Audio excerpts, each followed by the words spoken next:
Alright, it is finally time that we've been waiting for. It's that moment where we get to talk about Dragon Ball Z Tenkaichi, or the next series, which is now called Sparking Zero. This blew us all away and caught us all off guard, but this game looks amazing. Now I know most of you guys watching this video probably already seen the trailer, but this video will go over 30 details that you probably missed when watching this trailer. But for the most part, if you're new to my channel, please subscribe if you want to be notified every time I drop a vid, and hit that like button so we can push this video out to other Dragon Ball Z fans like you, so that they're all aware and we are ready for when this game drops. So we do have a look at the scenery.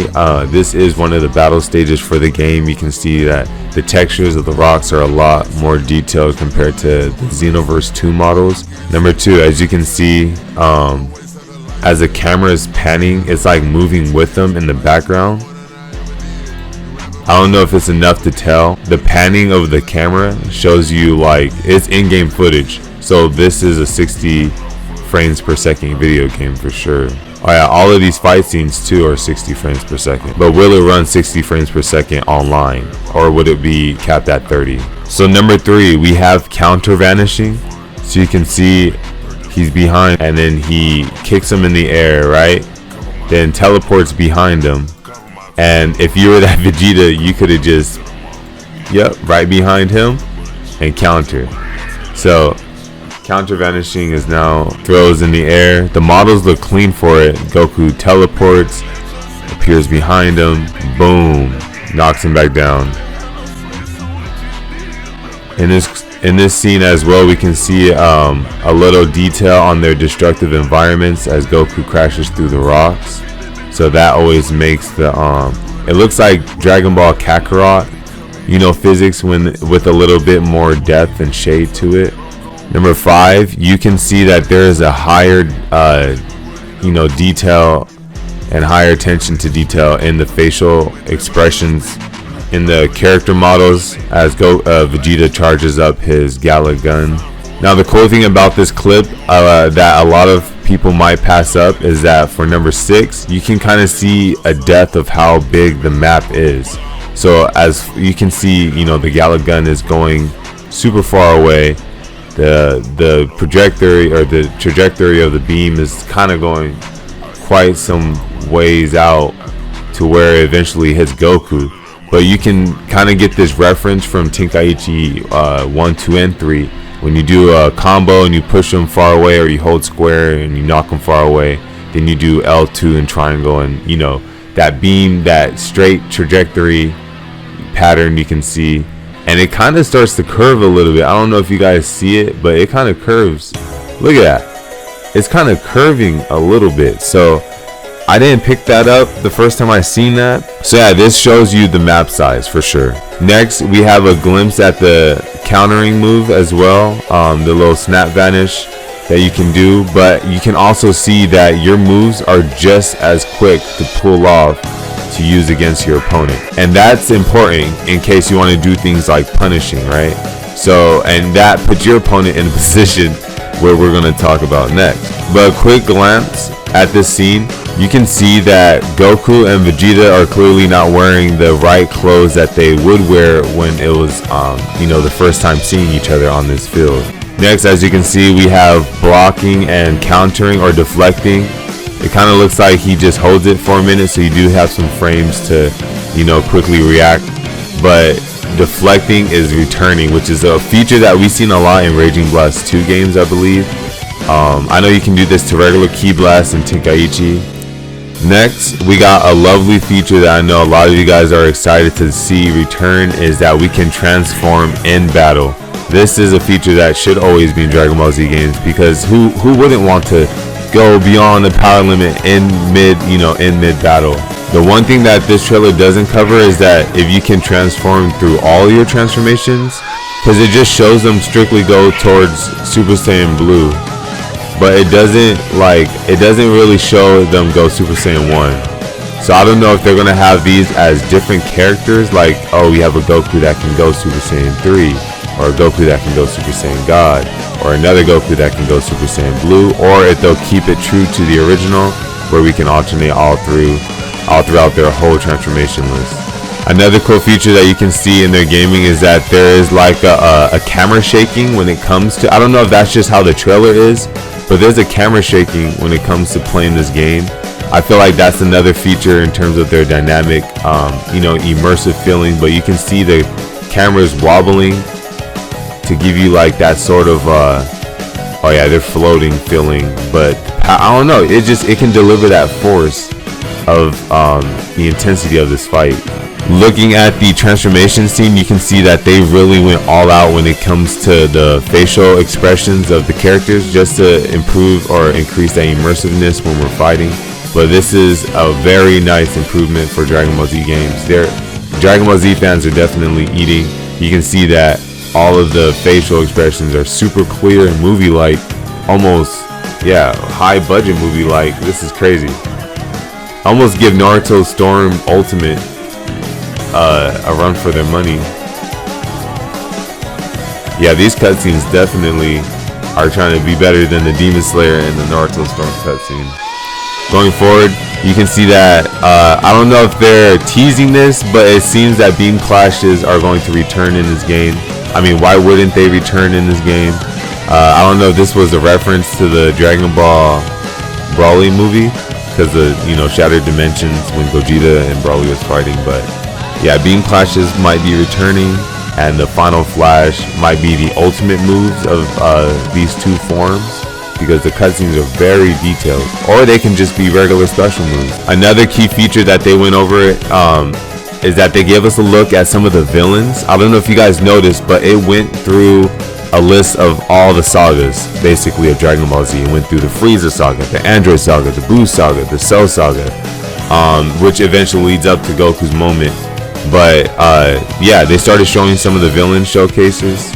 A good thing about showing all the sagas as well is because it covers the broad range of characters that could be included within those sagas, So if they are going all the way up to the Jiren arc, then you can expect every character, or not every character, but any character between that arc to when Goku got to Earth, or even before that. But to notice is that we are now in Planet Namek, so there's going to be other planets, and stages on this game, of course. Another feature that makes this cutscene so important is that we are getting a return to destructive stages.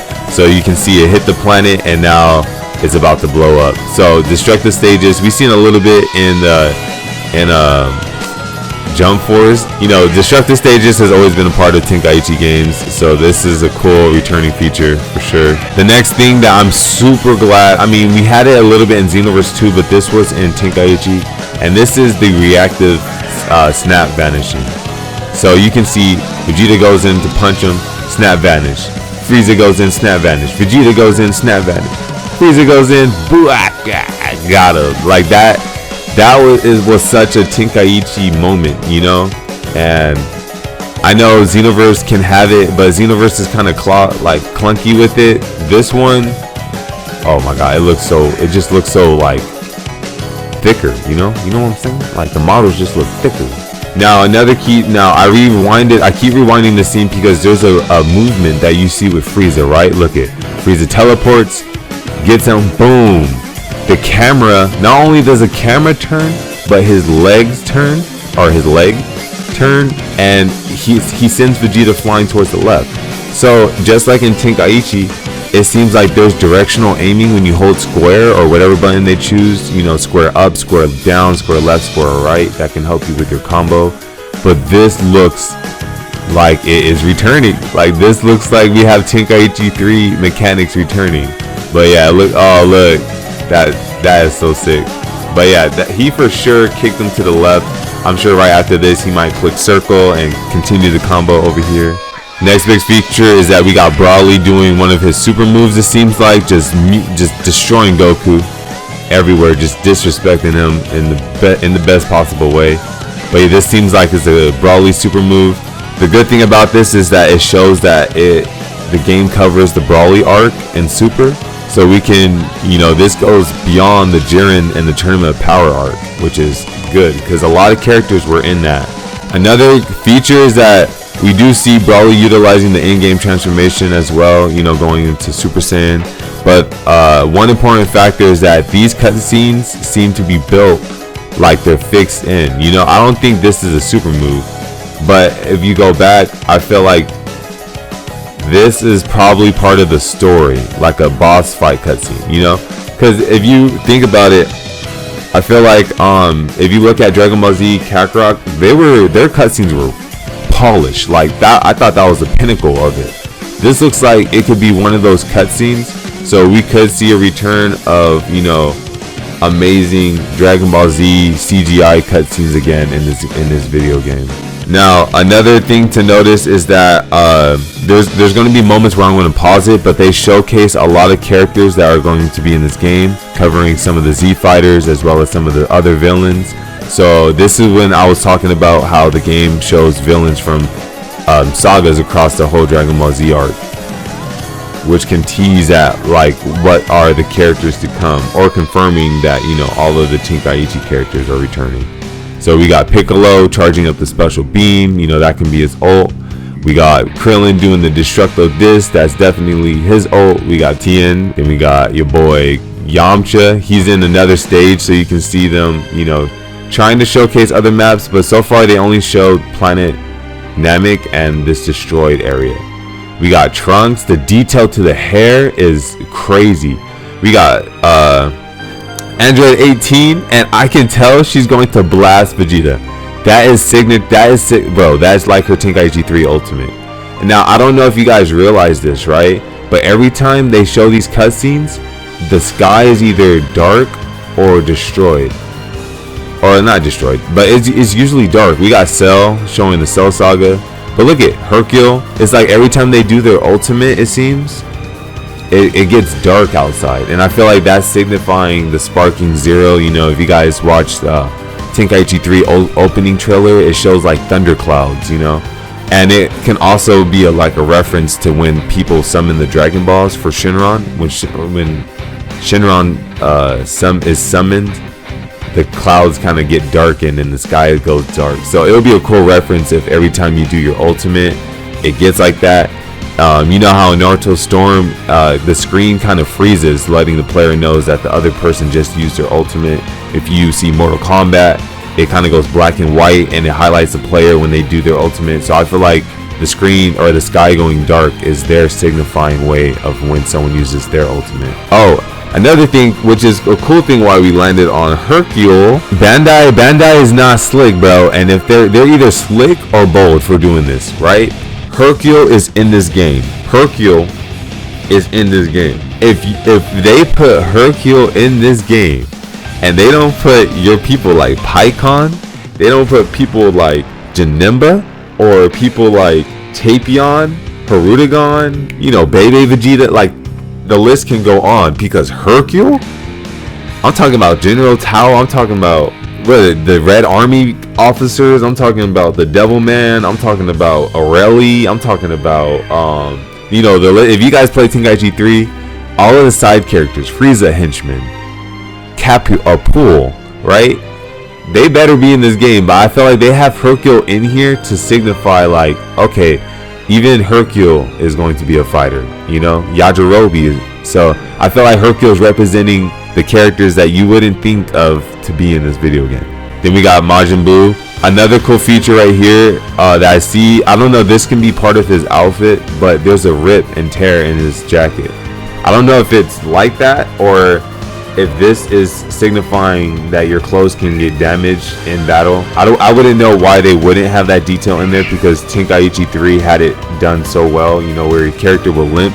So I think we might see a return in battle damage, and it could be reflected in our cutscenes. And I feel like that would make it even more immersive, you know, if Goku's all beat up looking, and you get that delicious cutscene of him doing the like, imagine if he was scarred up, you know, some blood scratch marks to signify you're at the end of the battle, you know. Yeah, it seems like battle damaged clothing might return. We have Android 17. We have Jiren. Jiren is super good news, because Jiren is legit the pinnacle of the Tournament of Power arc. And if Jiren is in the game, you guys know that means Ultra Instinct is in the game. We also see the Wolf dude. They don't show his brothers. but they don't show his brothers, but they show the main one, and then of course Jiren. Now another cool thing is that it kind of comes back to Goku doing this wind-up punch again, right? So I feel like this is important because it first shows Goku, you know, dashing at Broly, right? Broly transforms, goes berserk. Then Goku comes in with his punch, and it kind of like zooms in into his head, almost like going through all of his memories, right? Or, well, it doesn't zoom in, but yeah, look, it goes through. It's like almost like a flashback. Look, a flashback of him. See, and it comes back to like him, like all of those fights led up to this moment. So I don't know if they're treating this as saying like Broly is the end game of this game, which would kind of, I would feel sad because that does put into question like where's Dragon Ball Superhero going to fit in. But I feel like that might be teasing that Broly is the last boss. I mean, it makes sense because that's as far as the show got to animating it, and I can see them using the superhero movie as like a DLC or early access type of thing, you know. But yeah, I feel like that's what they're going to do, or a pre-order bonus, yeah. But I feel like that's what this cutscene probably signifies. And then I feel like they're gonna have the Dragon Ball Superhero movie probably be DLC or pre-order, or maybe it is in the game just as an extra bonus that they might not tell us yet. But a cool another thing that they teased, which it's kind of scary because they say that we can wish list this right now, right? Now usually when games wish list, they want you to like have it in your store so you don't forget about it, you know, so that you get updates and you stay on top of it, so you can make sure, oh, when they drop the release date, you know. Wish lists can also be a way for them in terms of like marketing, so they can like use it to help them get investors in their game, you know, be like, damn, look at all these people put our game on the wish list, like you guys should invest into us. And then the last detail that the trailer doesn't really go over is that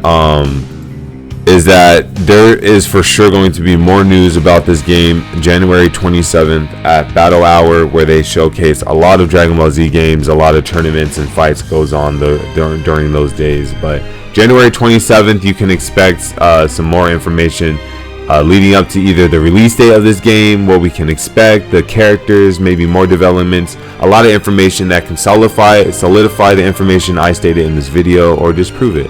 But let me know your guys' thoughts and opinions in the comment section below, any things that you guys picked up, and yeah, just share this to as many of your Dragon Ball Z fans as we can. Let them know that our time is coming and the Tenkaichi hype is returning. So get your training on any emulators you can get your hands on. Hop on, you know, dust out your PS2 and plug that controller in and get the grind in, because this game is about to take over the fighting community. But like always, you guys be safe, keep up the grind, and I'll see you guys next time. Peace.